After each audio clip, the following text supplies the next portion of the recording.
So, dear students, uh, in today's lecture, we will discuss about the magnetic circuits. What are magnetic circuits? And we will also discuss certain things, certain common terms which are used in magnetic circuits.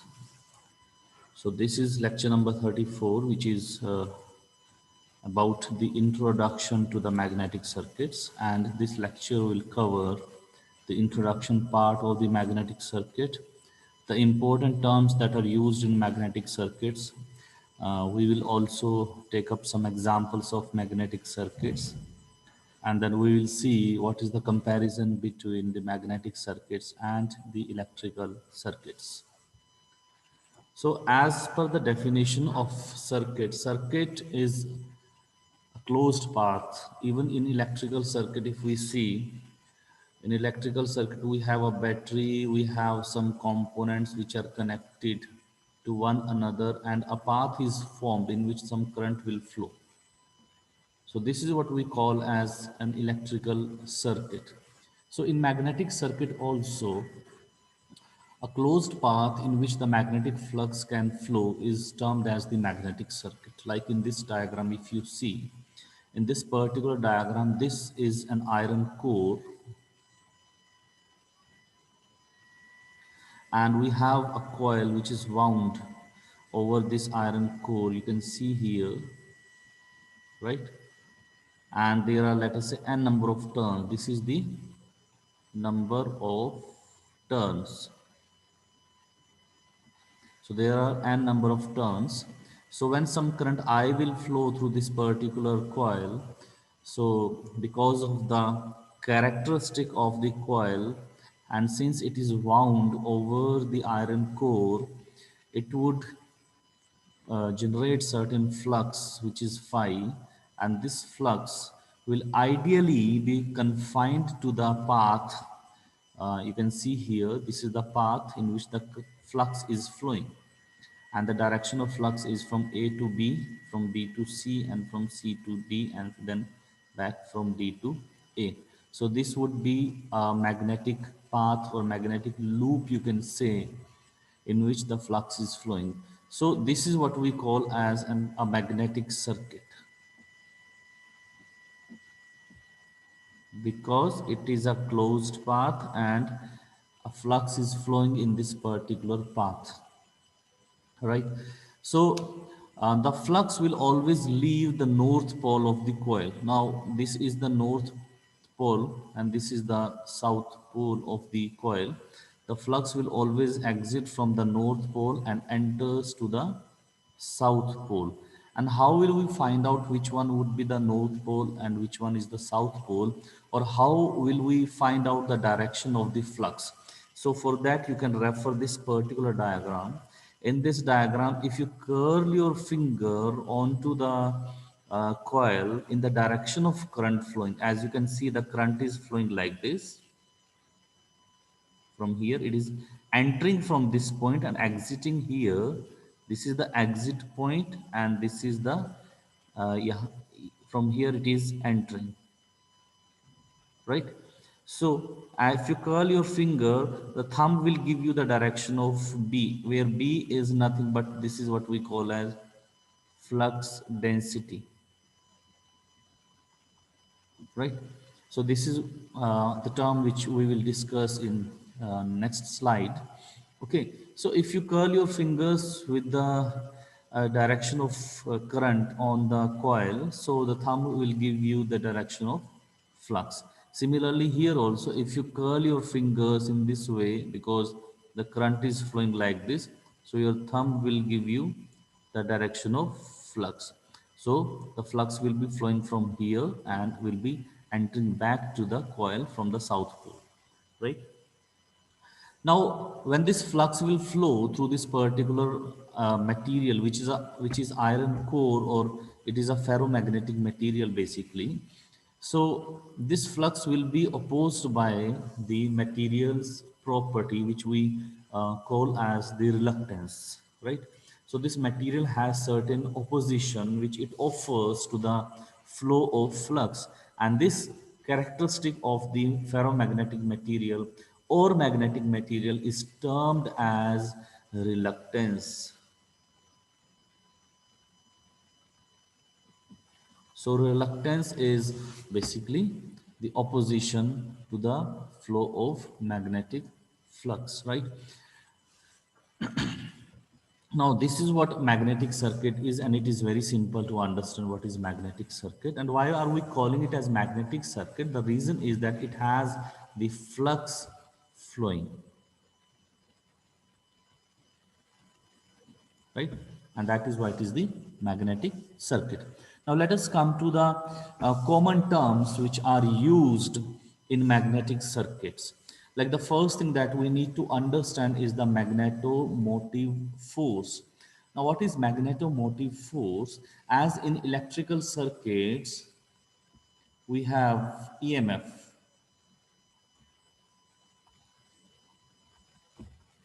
So EMF is nothing but it is the electromotive force. So this is responsible for the flow of electrons in the closed path, or we can say this is responsible for the flow of current in the circuit. Similarly, the magnetomotive force is responsible for the flow of flux into the magnetic circuit. So it is the magnetomotive force which generates the magnetic flux. Okay, so the number of turns here and this current collectively, the product of these two, N into I, is responsible for this flux to generate here. The flux will be generated here, right?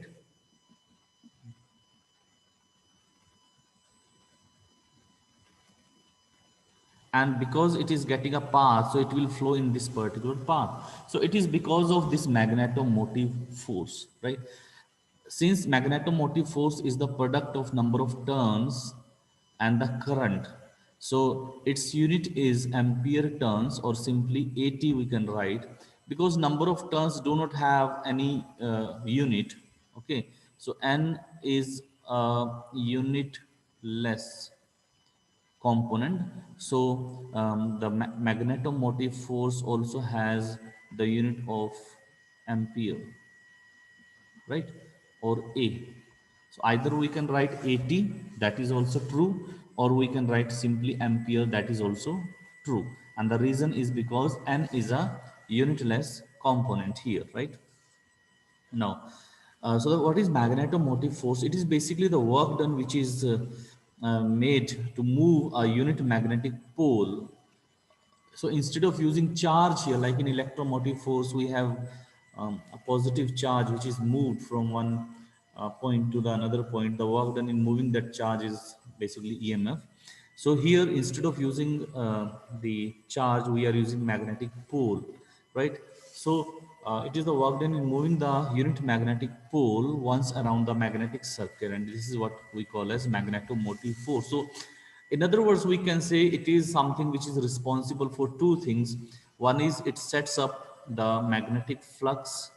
Second, it makes the magnetic flux to flow into the circuit, right? So it is similar to the EMF in the electrical circuit. So magnetomotive force is the magnetic equivalent of EMF, right? Now, the second is what is magnetic flux. As we are saying, the magnetic flux is generated in the circuit.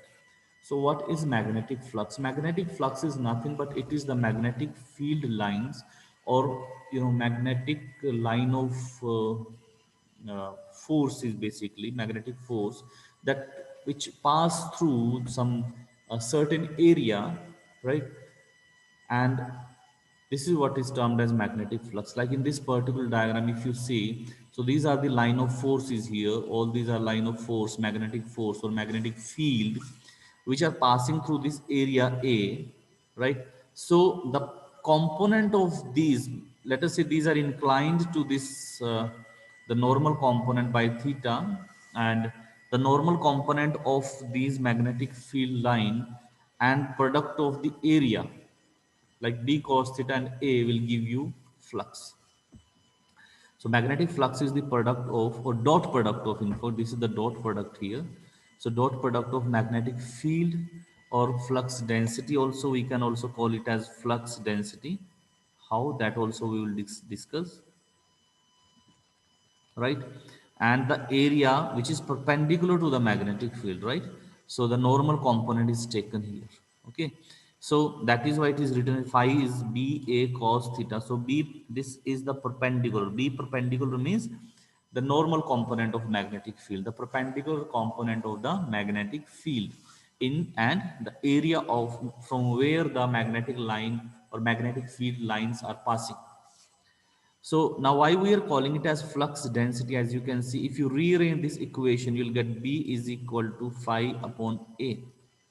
So this is the flux per unit area,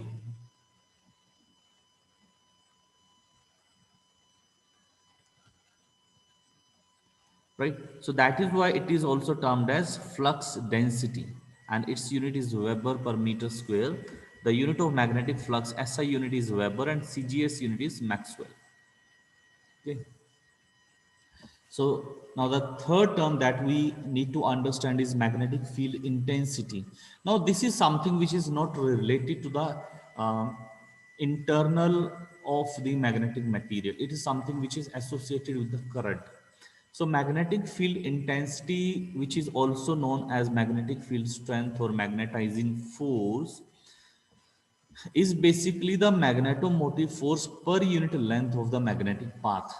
So if this is the magnetic path here, so the amount of magnetomotive force divided by the total length, the magnetic path, will give you the magnetic field intensity H, which is denoted by symbol H. So one should always remember that flux is always denoted by a letter phi. MMF can be written as F also, force, because it is force.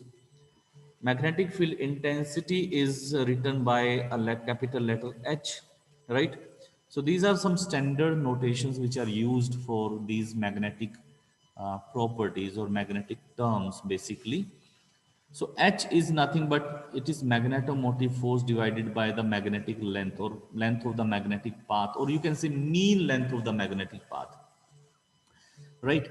So it is n into I divided by L. So H is uh, always measured in ampere per meter, or we can also write 80 per meter, because the unit of magnetomotive force is 80 and unit of length is SI unit of length is meter.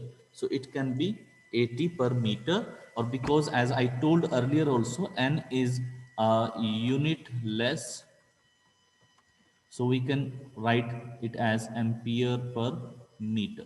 So this is the unit of magnetic field intensity. How much the magnetic field is intense, to what distance the magnetic field has its effect, its dominance.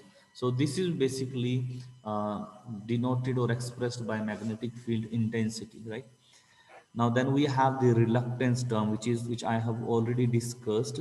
As in electrical circuits, we have resistance. So resistance is something which is associated with the material itself, right?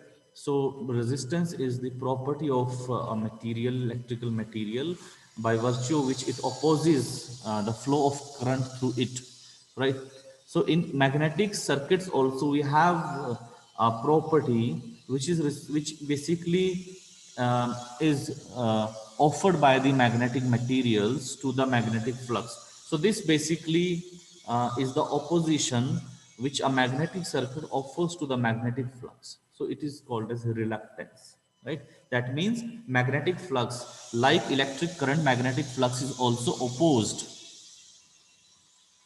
and it is generally denoted by the capital letter S, and it is basically like your resistance, because your R is proportional to L, the length of the conductor, and inversely proportional to A, and then we write R is equal to rho L by A, where rho is the resistivity of the material,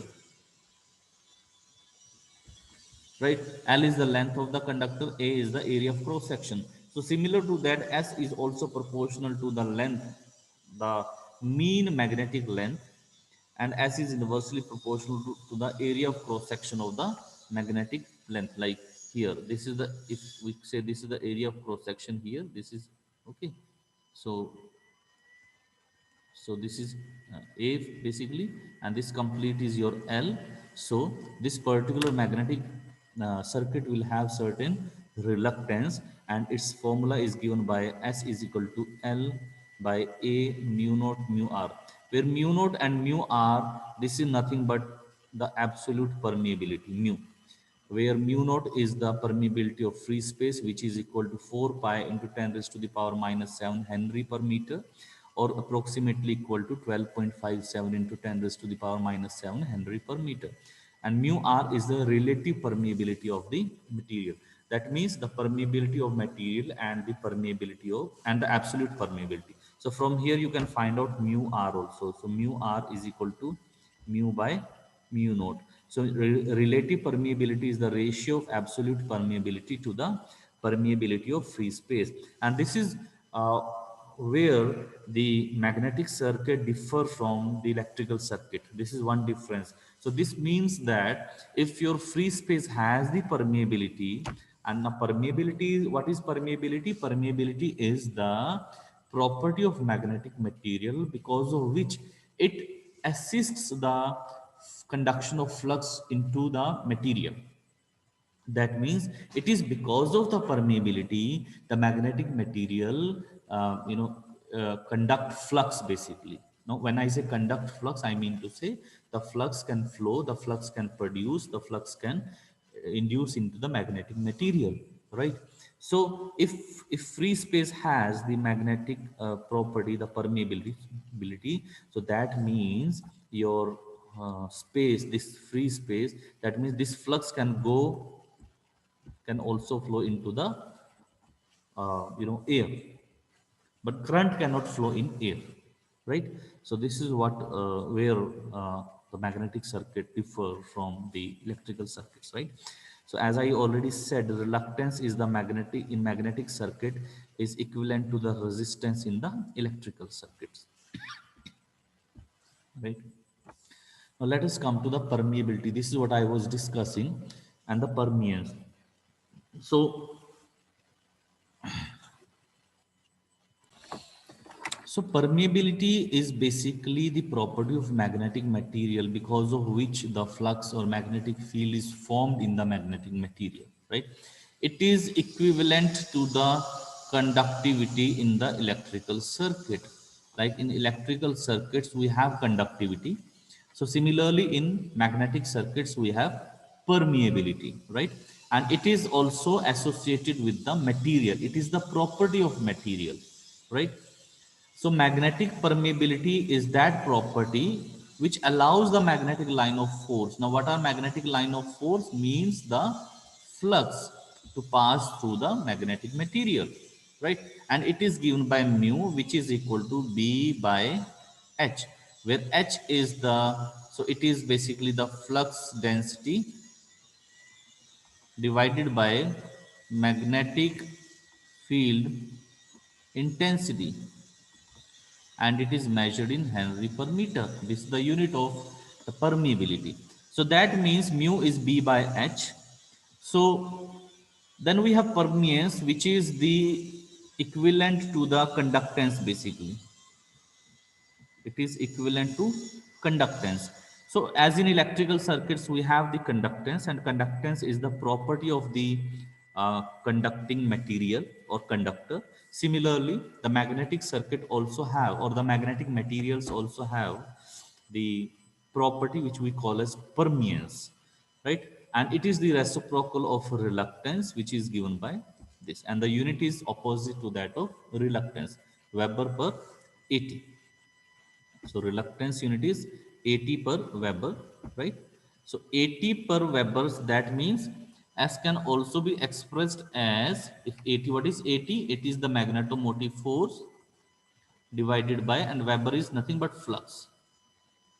So that means from here we have a new term, that S is equal to mmf divided by flux, or we can write mmf is equal to flux into reluctance.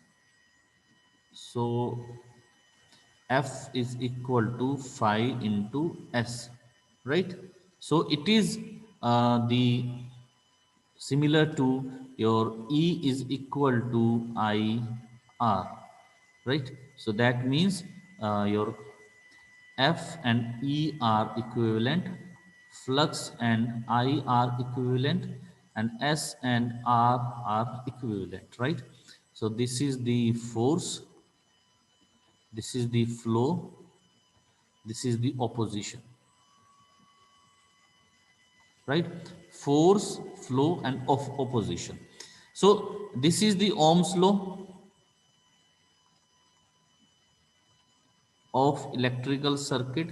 So this can be termed as Ohm's law of magnetic circuits, right? Now, this can be obtained here. This F S is equal to MMF by flux can be obtained by using a simple derivation, right? So, but up till here we can understand that S is MMF by flux, right? Now, let us move to the next slide. Now, here we will take up certain examples of the magnetic circuits.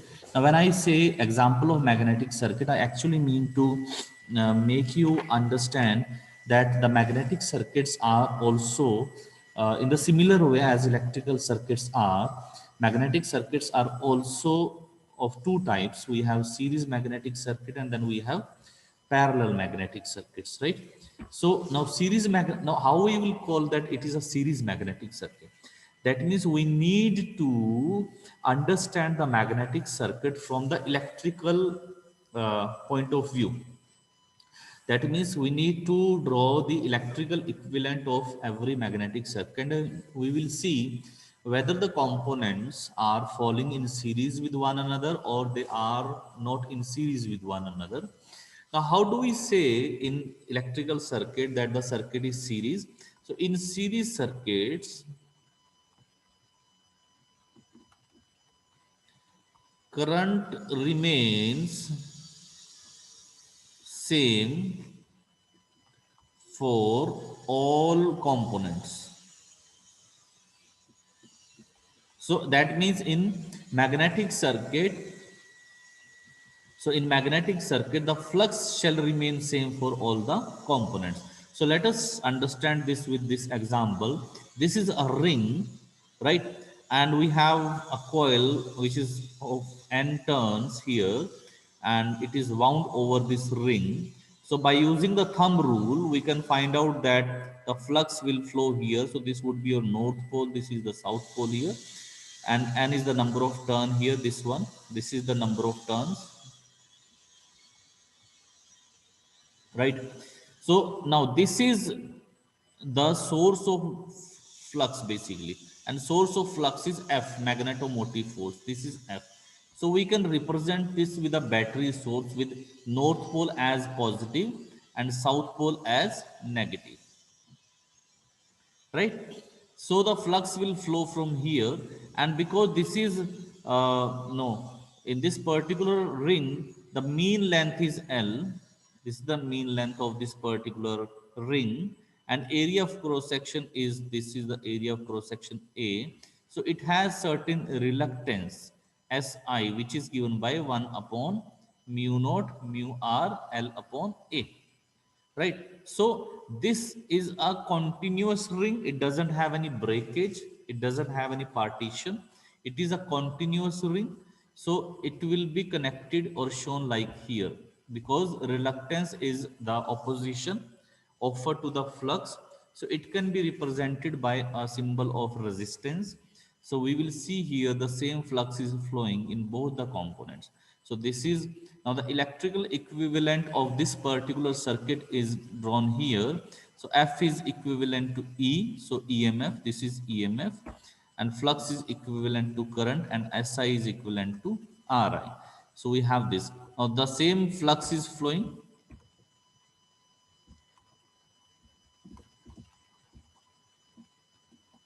So it is the series magnetic circuit. Now let us come to the another example which is shown here in this one. Now here if you see the same thing, but we have made a cut, we have made a gap here which we call as air gap basically. Now because flux can flow in air, or you can say air can conduct flux.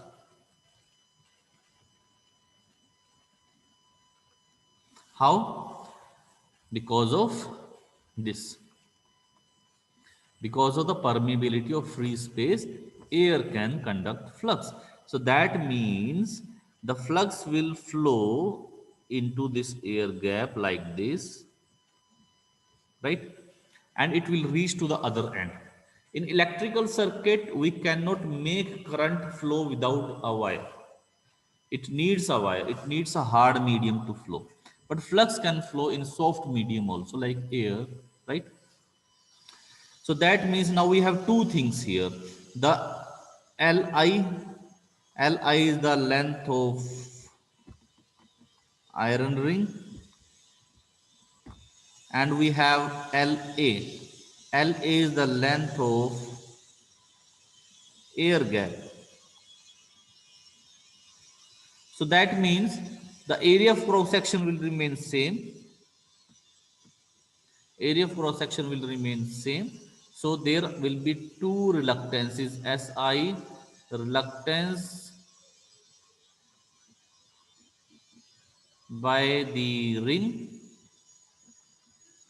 Sa reluctance by the air, right? Or Sg, right? Sg is written here. So we have two reluctances here, Ri, Rg, Si, Sg. So F, this is the source of flux, this is the magnetomotive force, right? And so its equivalent is drawn here, F, and then the Si is here and Sg is here. So the same flux is flowing in all these, so it is a series magnetic circuit. Similarly, we have one more example here you can understand from this diagram. This is the coil and the direction of current is this one. The flux will exit from here, and because of air gap it will go to this part, flow like this, go to this part, and it will enter here because the direction of this is here. So you can use the right hand thumb rule, right? Okay, so now the same thing, because here we have two air gaps. This is an air gap and this is an air gap. Then we have an armature here. So this armature will have its own reluctance, which is Ra, sorry, Sa. This air gap will have its reluctance, which is Sg. This air gap will have its reluctance, which is again Sg. And this is one part, magnetic part, basically, which has, which is we call as yoke. Basically, this is yoke. So it has its own reluctance, which is Sy. And this is the magnetomotive force. This is MMF here. So it is given by this F here, right? And the same flux is flowing here. So because same flux is flowing, so we can say it is a series magnetic circuit. Now let us come to the parallel magnetic circuit. How do we call that an electrical circuit is a parallel electrical circuit? So in parallel electrical circuits,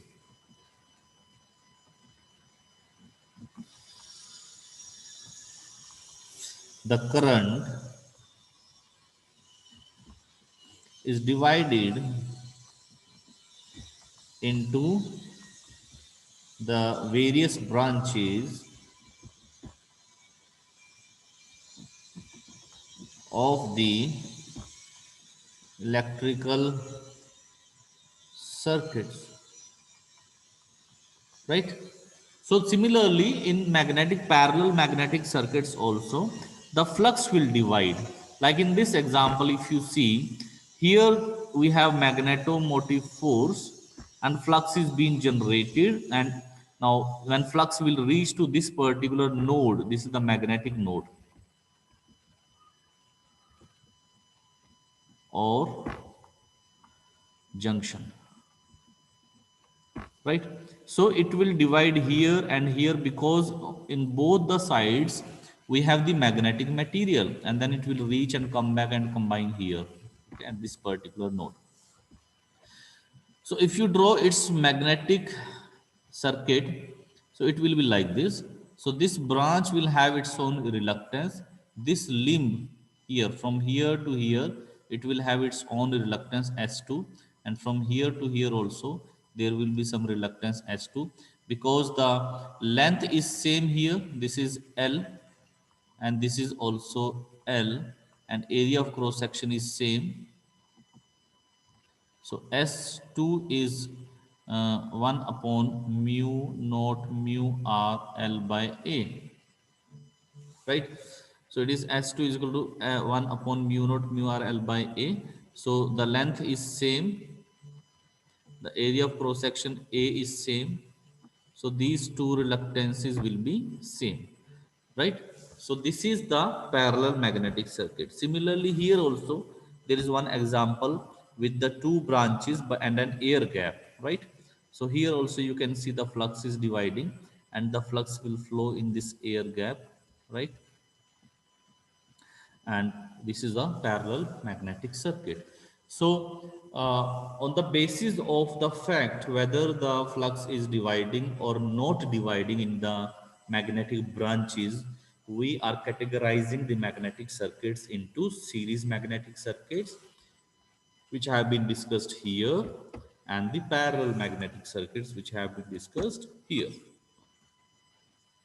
Then, from the whole discussion which we have taken up till now in this lecture, we have seen that to certain extent the magnetic circuits and electrical circuits are similar, and there are certain dissimilarities also. So we can summarize the similarities and dissimilarities, and which are shown here. Like in what are the similarities between the magnetic circuits and electrical circuits? The similarity first is that the closed path is known as magnetic circuit, where the magnetic flux can flow. Similarly, electric current will also flow in the closed path, and we call that as electrical circuit. Now, in magnetic circuits, we have the quantity which flows, and it is known as flux, which is given by MMF by the reluctance. Similarly, in electrical circuit, we have a quantity which flows in the electrical circuit, and we call it as current, which is given by the ratio of EMF to the reluctance.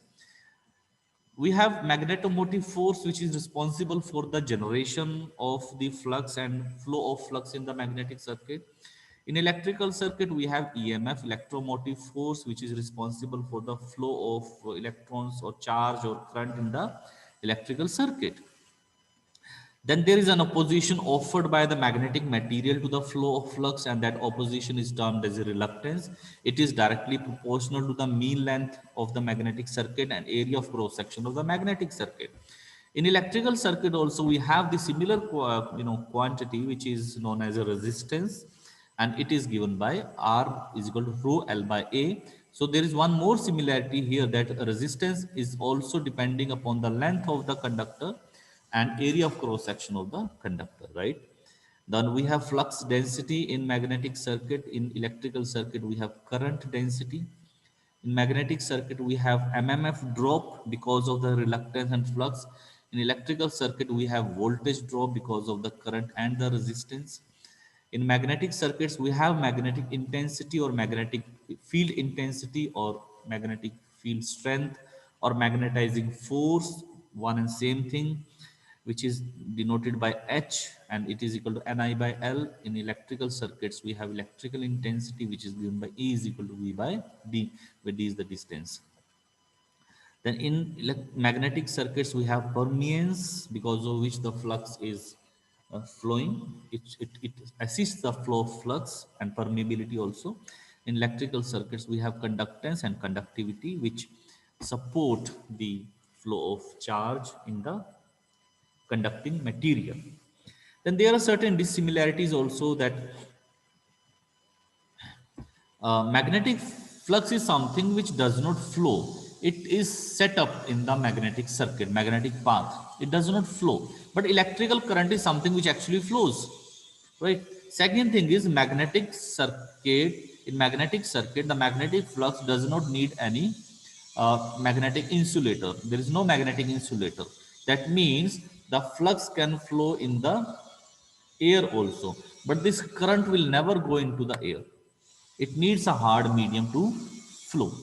So this was all about today's lecture, in which we have discussed about certain common things or certain basic things about the magnetic circuits. So thank you so much.